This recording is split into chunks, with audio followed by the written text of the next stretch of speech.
Hi, I'm Brad of Brad's Vintage Collection. Today I'm going to talk about the National Sports Collectors Convention that happened a couple weeks ago. Initially, I wasn't going to do a pickup video because I wasn't a content creator when I went to the National, but I thought about it, and part of what I want to do on this channel is talk about the cards I get and my thought process behind them. And since the National is such a big part of my card budget, it'll be a little while before I have a mail day, so I thought I'd go back and talk about my experience there. First of all, there were two great events at the National. The first was Vintage Trade Night, so thank you for collectors for putting that on. You did a great job of making sure that anyone who wanted to put non-vintage cards down in our little corner of the room got shooed away, and we had, I don't know, maybe 12, 15 tables, maybe even 20 of vintage cards out, and everyone there was so friendly and nice. And on this video I made a note on the cards that I bought on Vintage Trade Night.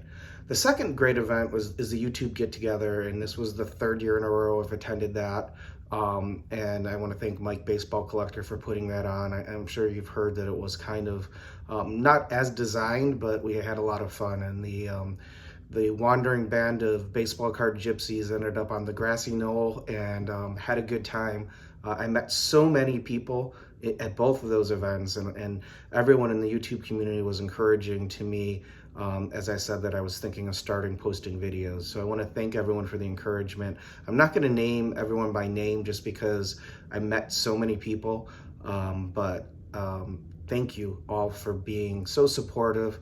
And hopefully some of the people I met are going to find this and watch this. So I wanted to talk about how I collect. So my main collecting focus is to get Hall of Famers from the Bowman era, 50s and 60s tops, and the 60 flare and 60 leaf and 63 flare set. So basically the Bowman through 1969. I have most of the 70s cards in sets and the 80s cards and sets, and kind of have a gap in the 90s I've been collecting recently. But my real focus is on the mainstream Hall of Famers. And then I have a ton of side projects with a bunch of different oddball cards, and I'm starting to get into pre-war, so I'll talk about more of those. But most of what I bought at the National fits into my core collection. And when I look at a card, registration is the key for me, and probably as I show these cards, I'll say the word registration so many times you'll be sick of hearing it. But to me, that's the most important thing. I want to buy a card that really has that clear photo, those crisp colors, and kind of stands out from the pack. And I think you'll see what I mean as I show off the cards that I purchased. So in this video, I made slides of my cards. I scanned them in the scanner and made slides of the cards I picked up at the National. These are in reverse chronological order. So the newest card first, the oldest card last, not the order that I picked them up at the show. And let me know if you like the slides or if you like turning around the camera and actually showing the cards. I kind of think I like that better, but I haven't figured out how to film those well yet. So in this video, I went with slides. So my first pickup, reverse chronologically, is the 1969 Topps Johnny Bench All-Star. And this was bought at Vintage Trade Night. It's one of 4 cards I was able to pick up at Trade Night. And I was able to sell a couple of my extras to fund going back to the show on Sunday and buying a few more cards. I love the image of Bench on this card. It's one of my favorite images of his. I love those old Reds uniforms with the pinstripes and the sleeves, and just looks so young in the picture. And this particular card, I just thought the color was really sharp, the registration was really sharp, and it was really well centered. So I thought it was a really nice 69 Bench All-Star. Next up is 1968 Topps, and this is one I'm really close to my Hall of Fame run, but unfortunately one of the 2 cards I need is the Nolan Ryan rookie. And every National I say I'm going to get the Ryan rookie, and every National I end up finding other big cards that I just like more, and so I'll probably be the Ryan rookie away for a while, and one of these days I've got to get disciplined and just buy the card I set out to buy instead of the cards that I find. But I found that my strategy at the National is better if I just go loose. This is my budget. This is the list of everything that fits into my projects I'm working on and then try to find the best cards that fit within those. And so this Oliva was one of 3 I needed, and I thought it really had sharp focus, great registration, really nice corners, and I thought it was a beautiful 68 Oliva card. So I was excited to pick this up. This was one of my Wednesday pickups. The next 2 cards are 1967 Topps. The Hunter was a Sunday pickup. The Palmer was a trade night pickup. And really love the color on these 2 cards again. You can see, especially on the Palmer, that the color really pops. The registration really pops. Both of them are well centered, which is a bonus, but it has, both cards have the registration and the great color I'm looking for. And to me, every Hall of Fame pitcher not named Nolan Ryan or Sandy Koufax from the era I primarily collect is underrated and underpriced. I think the hitters are priced a lot higher than the pitchers, and these are 2 cards that were pretty reasonably priced. And in Palmer's case, it's a second card, and I love second-year cards, and at some point I'll probably do a video talking about why that is. But very excited to add these 267s. Next up is a 65 Topps Phil Niekro, and you can see this one is a CSG card, and you've seen SGC, PSA, CSG, you'll even see a BVG. I'm completely slab-gnostic. I buy the card, not the holder. I couldn't care less which grading company. And actually, I like the way cards look in CSG holders. The plastic they use is really clear and seems closer to the card, and you really get a good visual picture of the card, almost like it's not even encased. This one just caught my eye. It just beautiful color again, beautiful registration. It's not a Niekro rookie if you're not aware. He was on Braves rookie cards 2 years in a row in 1964 and 1965. So this is the 65. This is his second-year card. But I really thought this one popped, and that's the cards I look for, is when they pop in the case. And it's something that when I look at it, I'm like, wow, this card just really looks great. The color's great, the corners are great, the centering may or may not be great, but and this one has it all. And this is probably the nicest condition card I bought at the show. Okay, 1964 Topps. I was able to find a lot of nice cards I needed in 64. And it's not like I went to the National saying I'm going to buy a handful of 64 Topps, but I was able to find these cards. The Stargell was the first one I found, and that was a Wednesday night pickup, and that was the first card I bought at the National. It was one of the first vintage tables I looked at, and that one really just stood out to me. The color, I love that image of Stargell, just kind of the look on his face. You could think of a lot of things about he might be thinking, and it's just a beautiful card.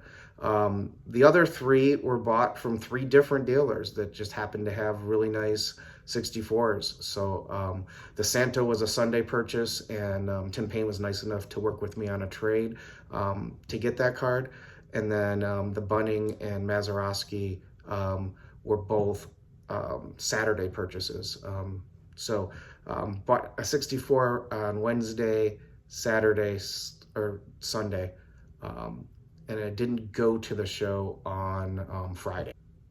Next is a 63 Flair Yastrzemski, and this was a Thursday pickup for me, and I'm working on the 63 Flair Hall of Fame run, and this one was one that I needed. Centering's a little off top to bottom, but I thought that the picture was clear. I love 63 Flair. I find it a relaxing set to look at with the muted colors and the simple design and the little drawing. I don't know, I just get this relaxed feeling when I look through my 63 Flairs. So love the set, and excited to add the Yaz card. This next one is a BVG holder, and I just wanted to talk a little bit about the BVG. BVG is a vintage grading company, and really and truly, going back to when I started buying graded cards around 2010, 2011, BVG, believe it or not, was the strictest of the 3. When I think about the grading companies at that time, PSA was strictest on centering, SGC was strictest on corners, and BVG was strictest overall. And at that time, they had these gold labels with sub-labels on the back, so I just kind of wanted to show that because I don't know if everyone has seen the old BVG labels. They then went to silver labels with the subgrades on the back, and then silver labels with grades on the front. And then at some time, I couldn't find, I tried to research and couldn't find, sometime, I don't know, maybe 2015, 2016 or so, they got rid of the subgrades for vintage. And at that time, their grading really softened. And people talk about PSA getting stricter. Beckett got less strict with those newer labels. So when I find these old label BVG cards, I love it. I really feel like that they're usually present nice for the grade. I'm getting really close on having all the K-line cards, and the 63 was one of them I needed, and was really excited to find this card, and I think it's a beautiful 63 K-line, and I just, again, I like the look on his face as he's looking up after the finish of his swing, and I think it's a really cool K-line card, and I was super excited to find this one. I purchased 262 tops, and both of them were at trade night. The Spawn was purchased along with the bench card, and I can't remember the name of the person I bought it from. I feel really, really bad, but if you sold me these cards, thank you. I really, really appreciate both of them. And then the early win was bought from Jason Cards and Comics, that has a YouTube channel, and it's kind of funny. I talked a lot to Jason. He used to collect like I'm collecting now, trying to get the Hall of Famers from those 50s and 60s. He's kind of shifted gears to 90s inserts and pre-war, so I was able to get one of the cards in his collection that he's shifting out of, that it was a card that I needed. So 62s are tough, and when I can find them that look like these that I don't have yet, I always get excited to pick them up. Both of these are really sharp cards without a lot of chipping on the borders and corners, and that's difficult to find in any 62 card. So really excited to pick both these up, and it goes along the theme of the pitchers being underrated. Next up is a 58 Topps Mazeroski, and this is the type of card that I really, really, really love. Look at the colors, look at how it pops. The red background is just so bright. Maz just seems to be popping out of that background. And it's off-centered right to left, and so this would be a card that a lot of people would shy away from. I know Double D would, and a lot of collectors are really, really getting focused on centering.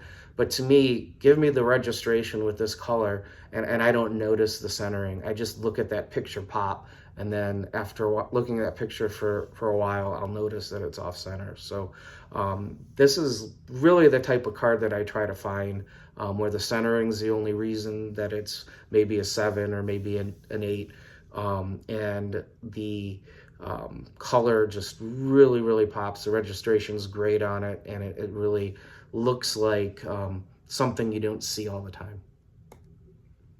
This 56 Topps I already showed on my 56 Topps Hall of Fame run. This was the last card I needed for the run. There's nothing special about this 7. This one was kind of bought because I've been looking forever and I wanted to cross something off my list. There's nothing wrong with the card. It's a fine card. But if you look at the colors compared to, and the registration compared to the other cards that I've been showing, it's just a card. And I try to find cards that are really, really stand out among that card by the image and by the registration. Here's one of the 2 huge cards I promised on my promo, and this one was negotiated before the National. It was from a friend of mine named Gary, so I doubt you'll find this, Gary, but thank you. This 54 Topps Aaron is something that I've been trying to buy for a while. Gary first offered it to me pre-COVID, and I wish I had snapped it up then because the price was much, much lower than it is now. But at that time, I didn't show a back picture, but the back has some chipping, and I'm like, oh, I might be able to afford a 7.5 or an 8 of an Aaron that doesn't have this chipping. The front is perfect, and I really, really thought about it, and I talked about it with my brother, and we both went back and forth, and they're like, the fact that you're not sure means you shouldn't get it, which is usually good advice, but in this case, COVID happened and this card exploded and really, really went up in price fast. I think I offered him triple post-COVID of what he originally offered it to me for, and he didn't want to sell it because he thought that it still had room to run. And Gary is the type of collector that likes to buy a card, hold on to it for a few years, and then sell it and buy something else so that he can own a whole bunch of different things, where I'm kind of the buy-in, lock it away type collector. So Gary was interested in selling it, but he thought he could get more for it. And then Aaron cards kind of pulled back a little bit. The Aaron rookie pulled back, and so I ended up buying it for less than I offered him at the peak, but much more than I offered him when he first offered it for sale to me. And I've been bugging him for the last 2 years. I tried to buy it for last year's National. Gary and I always meet up at the National, walk around a little bit. Tried to buy it. Then I was successfully negotiated a price for this year's National, so I knew I was getting the Aaron card before I went to the show. And it's just a beautiful card. It's one of the prides of my collection, and I have to pinch myself. As a kid, I never dreamed that I would own a Hank Aaron rookie. Next up is one of my side projects. I've got a million side projects, so you'll get to know that over time if you watch my videos. But this is a 54 Wilson Franks Gil Hodges, and one of my favorite cards is the 54 Wilson Franks Campanella. I love the picture on that card. And after I bought the Campanella, I started picking off the Hall of Famers one by one. And so I needed 2 more Hodges and Williams, and so I have the Hodges now. And so I would love to get the Williams someday and finish the set, but I don't know if you're familiar with what that card goes for. I'll definitely have to get a much lower grade than I have for the other cards. The other cards are 5s and 6s. And I'll definitely have to save up for the Williams card and sacrifice other things that I want to get to get that one. So it's on my list. And when the right card comes, I'll pick it up. It could be Strongsville next year, the National next year, could be 5 years from now somewhere, but it's on my radar, and I look at them, and if I find the right one in a 3 or a 4, I'll probably pull the trigger at some point if I have the funds. This one's kind of similar to the Maz. If you look at the Maz, and 53 and 52 Topps are the 2 sets of what I'm trying to get from the Bowmans, the 50s, and the 60s that I have the least number of cards of. 53 I'm starting to fill in a little bit. 52 I only have 2 cards, so that's the Hall of Fame run that I'm furthest from completing, and probably never will complete with the Mantle as part of it. But this Mize is kind of like the Maz, just really pops. The color really pops, the registration's sharp.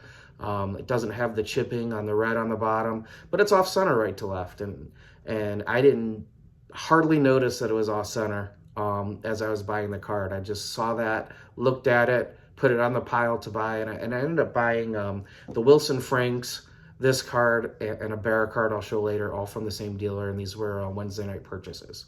Next up's a 53 Bowman Gil Hodges, and this one was bought from Ash, and this has the stupid Mike Baker sticker on it. I'm thinking of taking the sticker off. Let me know in the comments if you had this card, if you'd leave the sticker on or take it off. It had no bearing on me buying the cards. I feel like I've been collecting for a long time, and I can look at a card and know if it's a better card for the grade than most, and I think this Hodges is, and apparently Mike Baker agrees, for whatever that's worth. The way I think of grading, there's only 3 opinions that matter. The person who graded it, that puts a number on it, and that's the least important of the 3. The person who's buying it, that looks at the card and assesses it and sees what he sees in the card, he or she sees in the card, what the flaws are, what the trade-offs are between price and the card, and buys that card. That's the opinion that matters most. And then the third opinion is if you ever sell it, the opinion of the person that's buying it. And really, a graded card just has one opinion on it, and that opinion you really shouldn't look at as having more weight than your own. So the sticker to me is silly to have 2 people's opinion on it, because really I'm the opinion that matters. I'm buying the card. So I'm thinking of taking the sticker off because it kind of annoys me, but let me know your thoughts on the Mike Baker stickers, and whether you like them or not, and whether if this was your card, if you'd keep it on there or pull it off. But anyway, love the 53 Bowman set, one of my favorite sets of all time. I love that it's just the picture. The photography on this set is amazing. On this Hodges in particular, I just love the angle that the card shot at, where you can see the advertisements behind him. Love the baggy uniform. I just think that uniform looks great. And I love the action shot. I'm sure it's a staged action shot, but 53 Bowman was one of the earlier sets that had action shots in it. So really, really cool. And 53 Bowman's toward the top of my list of all-time sets. And so happy to add another one to my collection. Here's the other huge card I promised in the thumbnail, and this one wasn't even on my radar. I'm working on a 52 Bowman Hall of Fame run, like every other Hall of Fame run, and I've been buying a lot of 52 Bowmans over the last 6 years or so, and I put together maybe 15, 20 cards I was kind of targeting at the National, and this wasn't on them. This card I found on Saturday. Saturday afternoon, actually, and it was at a table that had mostly photographs, Type 1 photographs, old photographs. It was a big table. They had cases behind it, and they didn't have a lot of cards, but they had one case full of Mickey Mantle cards. And actually, they actually had a table also in the new area where they had tickets, that new area upstairs at the National. So when I saw the card, I first asked him if I could go back where the lights were in the cases so I could see it better, and he said, sure, go ahead. And I went back and looked at it, and then I made him an offer, and he's like, well, let me call my dad. And he called his dad, who was upstairs, and he asked if it was cash. I said it was cash, and he said, yeah, I'll take that. So I bought this card for what I think was a really, really fair price. I got it for less than a PSA 7 generally goes for. And again, I'm completely slab-gnostic, and this one has that color and registration I'm looking for. 52 Bowmans can really range in color to something bright like this to something muted. And some of the cards that I've bought not in person, I've been kind of disappointed when I get them because the colors don't pop like this one does. So I bought this card, and then I went upstairs and shook the hand of the dad and the primary dealer. His name was Tim. Shook his hand, and it was really, really cool to get this card. And that pretty much made me broke after buying the Aaron and this card and the ones you've already seen. So at that point, I just kind of looked at all of the auction houses and the museums that are always at the National from the auction houses, and kind of killed time till trade night. And then whatever I sold in trade night was going to let me buy a few cards on Sunday. This 50 Bowman was a Thursday purchase, and I paid up on this one. I paid over VCP, which I don't mind doing if the card looks like this one looks. I think this is an unbelievably looking card. The number on this is a 7. I don't think it would look weird in an 8. I don't know. I don't really care what PSA says, but this has that registration, and 50 Bowman has so many cards that are blurry. If you start looking at the set, a lot of them don't have that crisp picture, and this one has it. I've always loved this image. Bowman used it a few times, and this is the only of the Snyder Bowman cards I have so far of the 50, 51, 52s that have the similar images. I've got some other Bowmans, but of those 3, this is the only one I have that has the same image. And I've always liked that it has the one random guy in the suit in the background, and then I've always wondered what that guy peering over the dugout was doing. And it's funny, it looks like there's like a doctor's bag or briefcase or something at the dugout. But looking at Duke, I just love I love the look on this card with the bat behind him, like getting ready to practice swing, almost like he's in the on-deck circle. And it's just really, really excited to add this one. And I don't have a lot of 50 Bowmans, like I said. So when I saw this one, I was willing to pay a little bit up for this card. Here's another surprise, and this one was bought along with the 53 Mize, the 54 Wilson Frank Hodges, and this 50 Drakes, and I bundled them to get a price that I could live with for the 3. And I've wanted to get a 50 Drake, Barrett, or Spawn to kind of get a type card for this. 55 Bowman is one of my favorite sets, so I like the TV screen, and this was kind of, to me, kind of like a precursor to that set. And this has the same picture that the 50 Bowman Barra has, which I don't have that card yet. I want that card, but this is in the photograph. And what surprised me is seeing the background has those trees and stuff. I just thought that was something an artist did in 50 Bowman, but apparently it was actually in the photograph, unless this is some superimposed photo over a background or something weird like that. But it looks like they took a picture of him in a field with trees behind it in his gear, which is kind of weird and kind of cool. But I just love this image of Barra. Love the black border on this. I think finding this card was a big surprise. It was not really when I say something's not on my radar, it's something I want. It's something that's in the back of my mind, but it's not something I was actively looking for. But this is a good example of you buy them when you see them, and I saw this card and had to have it. Next up is a 49 Bowman Johnny Mize, and this one is just I thought it looked fine for a 7, and it was priced really, really fairly. It was below VCP average, and I'm not going to get the other Mize version. I don't know if you're familiar with 49 Bowmans, but several of the cards have both a no name on front version and a name on front version. I'm only going for one of the two to complete my runs, but just thought it was a really nice 49 Bowman Mize card, and it was priced right, so I picked this one up. This is the last of my pickups, and these are the 41 Bowman double plays. These are the only pre-war I bought at the National. I would have guessed that I would have bought additional pre-war, but I started finding so many 50s and 60s cards that were just really, really great looking. And I had my 2 pickups with the Aaron I knew about and the surprise mantle, and so the pre-war didn't happen except for the 41 double plays. And these were bought from 3 different dealers, and they were bought on 3 different days, actually. I really wanted to get the Williams and the DiMaggio because of 41 being where Williams hit 406 and DiMaggio had the streak. The play balls of those players for 41 have just really shot up through the roof. So this is a way to get cards from that year at a much more reasonable price. Ted Williams actually has 2 cards in the set.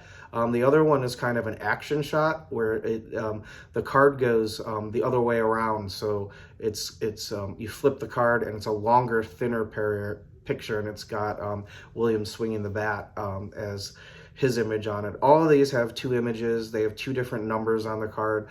So they're kind of like 78 Topps basketball, where you could split them up and then have the 2 cards, but these weren't perforated.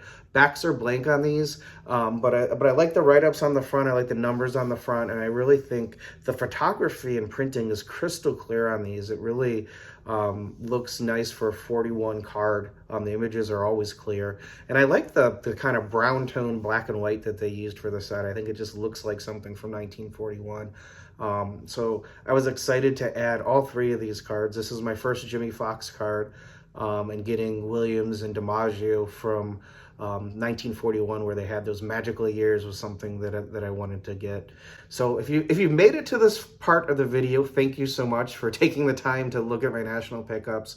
Let me know if you like the slides, or if you think it would be better if I showed the cards. I'm going to take some feedback on that. I'm going to talk to some other content creators on how I can get better shots of the cards if I go with the live cards. And I don't have a tagline, but I'm thinking it might be something like, if you're not excited to add the card to your collection, you bought the wrong card. And in this case, none of these cards were the wrong card. I couldn't be happier to add these to my collection. It was so fun to put them away and look at my cards as I put them away. I purposely don't leave room in my boxes, so I have to go through and move pretty much every box of cards. I have 15 of them to put my cards away, and it just helps me look at my collection anytime I pick something up. So when I pick up this many cards, I pretty much looked at my whole collection, which is always really, really fun to do. Thanks for watching, and I really appreciate it. Put down in the comments if you like this presentation, and put down anything else in the comments I talked about. Really glad that you looked at these cards, and I had fun showing them to you. Thanks for watching.